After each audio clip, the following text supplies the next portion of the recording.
कुछ साल पहले एक ऐसी घटना घटी जिसकी कोई कल्पना भी नहीं कर सकता। हमें लगता है हम मंदिर में जाते हैं तो इतनी भीड़ होती है। क्या ठाकुर जी हमें देखते हैं, सुनते हैं? क्या उन्हें पता है कि हम आए हैं? मैं सच कह रही हूँ, यह अनुभव सुनिए आप, आंखें बंद करके सुनिए आप। साक्षात भगवान के दर्शन होंगे और समझिए उस बात को कि क्या ठाकुर आपकी सुनते हैं। हरे कृष्णा, राधे राधे। आपका मेरे YouTube चैनल पर बहुत बहुत स्वागत है। आशा करती हूँ लड्डू गोपाल की कृपा से सब कुशल और मंगल ही होंगे। तो आइए सुनाते हैं। 40-50 साल पहले की बात है।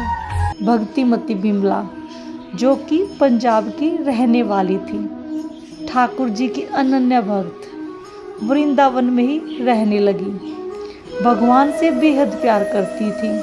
नित्य भगवान के दर्शनों के लिए जाती थी और देखती थी भगवान बहुत सुंदर सुंदर पोशाक पहनते हैं। बड़े सुंदर लगते हैं कन्हैया, बड़े सुंदर लगते हैं ठाकुर जी। एक दिन मन में विचार आया, मैं भी पोशाक बनाऊंगी, मैं भी पोशाक पहनाऊंगी।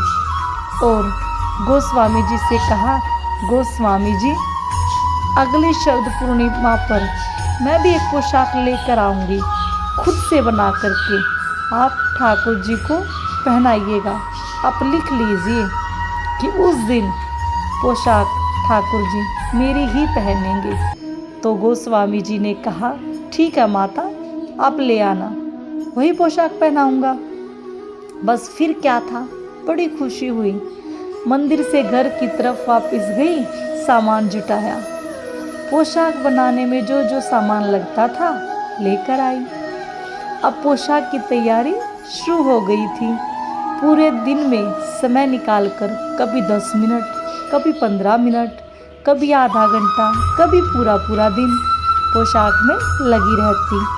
बार बार सोचने लगती कि मेरे ठाकुर जी ऐसी पोशाक पहनेंगे तो ऐसे लगेंगे, ये रंग उन पर इतना खिलेगा, सुंदर लगेंगे मेरे ठाकुर जी। जैसे जैसे पोशाक तैयार हो रही थी, पोशाक को हाथों में उठाकर झूमती, कल्पनाओं में ही सोच रही थी मेरे ठाकुर पहनेंगे तो इतने सुंदर लगेंगे। इसी भाव में पोशाक बनती जा रही थी। समय बीतने लगा, पोशाक तैयार हुई। चांदी और सोने के झिलमिलाते हुए सितारे लगाए, खूब सुंदर लगे। माता ने, भक्तिमती जी ने शरद पूर्णिमा के दिन अपनी पोशाक लेकर वहां पहुंची, बाके बिहारी जी के मंदिर में, ठाकुर जी के मंदिर में, और जाकर गोस्वामी जी से बोली, गोस्वामी जी मैं पोशाक ले आई हूँ, आज शरद पूर्णिमा है। आपने कहा था कि शरद पूर्णिमा के दिन आप मेरे द्वारा बनाई हुई पोशाक पहनाओगे। आप शाम को पोशाक पहना दीजिएगा। गोस्वामी जी को याद नहीं था तो गोस्वामी जी ने कहा, माता आज तो ये पोशाक नहीं पहनाऊंगा, कल पहना दूंगा। आज दतिया के राजा का आदेश है, उनके यहाँ से पोशाक आएगी, वही पोशाक ठाकुर जी को पहनाई जाएगी। इतना सुनकर मानो भक्तिमती के मन पर पत्थर गिर गया। भक्तिमती जी को बहुत दुख हुआ, बहुत टूट गई थी। भक्तिमती जी की कुछ समय से समझ में नहीं आ रहा था कि क्या करे क्या ना करे। स्थिर हो गई थी, ठहर गई थी। कितने समय से भगवान के लिए पोशाक बना रही थी और गोस्वामी जी ने बोल दिया, दतिया के राजा का आदेश है, उन्हीं की पोशाक पहनानी है। मुंह से निकला, साईं के दरबार में ना राजा ना रंग कोई, जहाँ पर साईं रिझे सो साईं का होए। बोलने लगी, ठाकुर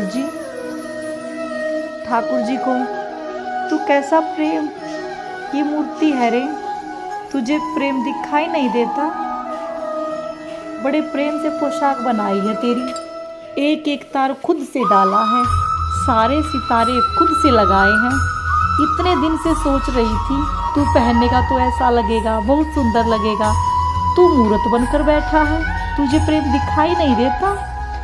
गुस्से में ठाकुर जी को बोलने लगी। मन ही मन में फिर अपने आप में होश आया, अपने मुंह पर हाथ रखा कि मैं ये क्या बोल रही हूँ अपने ठाकुर जी से। फिर अपने आप पर क्रोध आया। रोते रोते भागी भागी कुंज की गलियों से घर पहुंची। उसके लिए बहुत बुरा दिन था। सारे सपने टूट गए थे। दिल रो रहा था कि दतिया के राजा के द्वारा भेजी हुई पोशाक ही पहनाई जाएगी। मखमल की बनी हुई, कोमल सी, मुलायम सी, इतनी सुंदर कि डर लगे कहीं मोती टूटकर ना गिर जाए। बेहद सुंदर पोशाक, क्योंकि राजा के यहाँ से आई है तो सुंदर तो होगी ही। राजा भी आए पोशाक लेकर, गोस्वामी जी के पास पहुंची। पोशाक झिलमिलाती हुई, सितारों से जड़ी हुई, सोने चांदी और हीरे से बनी हुई। गोस्वामी जी ने पोशाक पहनानी शुरू की, पायजामा पहनाना शुरू किया। जब पायजामा पहनाने लगे तो पायजामा ठाकुर जी को आए ही ना। उल्टे पैर में अटक जाए, कभी सीधे पैर में अटक जाए। पूरी कोशिश की गोस्वामी जी ने, कभी इधर से कभी उधर से। मंदिर में भीड़ लगी हुई थी, लोगों की जय जयकार हो रही थी। बाके बिहारी जी की जय, राधा रानी जी की जय, बाके बिहारी जी की जय। सब इंतजार कर रहे हैं द्वार खुलने का। इधर गोस्वामी जी फंसे हुए हैं। ठाकुर जी की पोशाक ही नहीं, ठाकुर जी पोशाक ही नहीं पहन रहे, कोशिश कर रहे हैं। बाहर राजा भी इंतजार कर रहा है। पर्दा हटे तो देखे कि पोशाक कैसी लग रही है ठाकुर जी की। लेकिन ठाकुर जी पोशाक पहन ही नहीं रहे तो गोस्वामी जी ठाकुर जी के पैरों में गिर गए, रोने लगे। बोले, ठाकुर जी, बाहर बहुत भीड़ लगी है, बाहर बहुत सारे लोग हैं जो आपके दर्शन के लिए आए हैं, आपको देखना चाहते हैं। ये पोशाक क्यों नहीं पहन रहे आप? तो आवाज़ आती है कि भक्तिवती बिमला की पोशाक लेकर आओ आप। गोस्वामी जी की आंखें आंसुओं से भरी। तुरंत दतिया के राजा की पोशाक उतारी जाती है, एक कोने में गिरा दी जाती है। अब मखमली पोशाक एक कोने में गिरा दी जाती है, कोने में फेंक दी गई।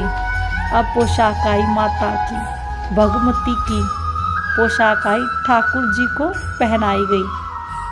बेहद सुंदर लग रहे थे। मंदिर के दरवाजे खोले गए, पर्दा हटाया गया। गोस्वामी जी के पास दूत आया।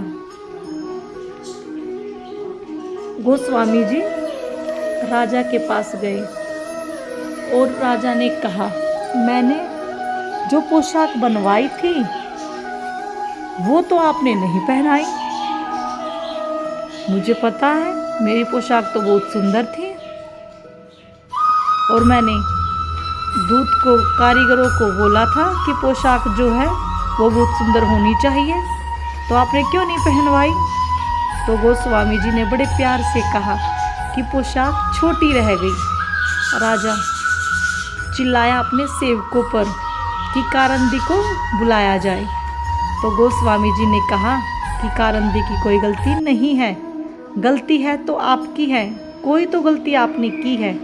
तो राजा को याद आया, राजा अपने सेवकों पर चिल्लाता था कि पोशाक ऐसी बननी चाहिए, कि पोशाक ऐसी बननी चाहिए, सबको लगे। राजा ने भेजी है, दतिया के राजा ने भेजी है। जब ठाकुर जी पहने तो सबको लगना चाहिए कि ठाकुर की पोशाक राजा ने भेजी है और ठाकुर जी सुंदर लगने चाहिए। आज तक किसी ने ना पहनाई हो ऐसी पोशाक होनी चाहिए। राजा को अपनी बात याद आई। गोस्वामी जी ने कहा, महाराज वो ठाकुर है, इनको सब पता है, कुछ तो गलती आपने की है, इसलिए आपकी पोशाक पहनने से मना कर दिया। और जिनकी पोशाक पहनी है उन्होंने बड़े प्रेम से बनाई है और ठाकुर को सिर्फ प्रेम चाहिए और कुछ नहीं। राजा ने क्षमा मांगी, अपनी गलती का एहसास हुआ। इधर भक्तिमती के पड़ोसी ने बताया कि आपको पता है, जो इतने दिन से आप पोशाक तैयार कर रहे थे, आज पोशाक पहनी है। बाके बिहारी जी ने बड़े सुंदर लग रहे थे। और ये खबर सुनते ही भक्तिमती अपने घर से भागी, कुंज की गलियों से भागती हुई, आंखों में आंसू भरे दौड़ती हुई पहुंची बाके बिहारी जी के मंदिर में। और जब ठाकुर जी को देखा वो पोशाक पहने हुए, तो आंखों से आंसू बहने लगे। मन में आया कि मैंने क्यों डांटा अपने कन्हैया को, क्यों गुस्सा हुई मैं।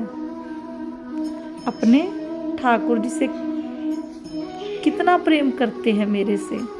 एक टक ठाकुर जी को देख रही थी, रोए जा रही थी, कह रही थी, क्यों गुस्सा हुई मैं तेरे पे। तेरे लिए कोई राजा है ना रंग, तू तो मेरा कन्हैया है, तू तो सबसे प्यार करता है, मुझे माफ़ कर दे मेरे कन्हैया। पश्चाताप कर रही थी कि मुझसे कितना प्यार करता है और मैंने तुझे कितना सुना दिया, तू कितना सुंदर लग रहा है आज। ये सच है कि ठाकुर जी की नज़र में ना कोई राजा है ना कोई रंग, उसके दरबार में सब एक समान है। हम सब उनकी संतान हैं। वो हम सब से इतना प्रेम करता है, उसकी हम कल्पना भी नहीं कर सकते। तो आप कभी अपने बाके बिहारी जी से कभी गुस्सा मत होना, क्योंकि जितना प्रेम हम उनसे करते हैं, उससे कहीं ज़्यादा प्रेम वो हमसे करते हैं। तो मिलते हैं अगली वीडियो में, तब तक के लिए राधे राधे, जय श्री कृष्णा।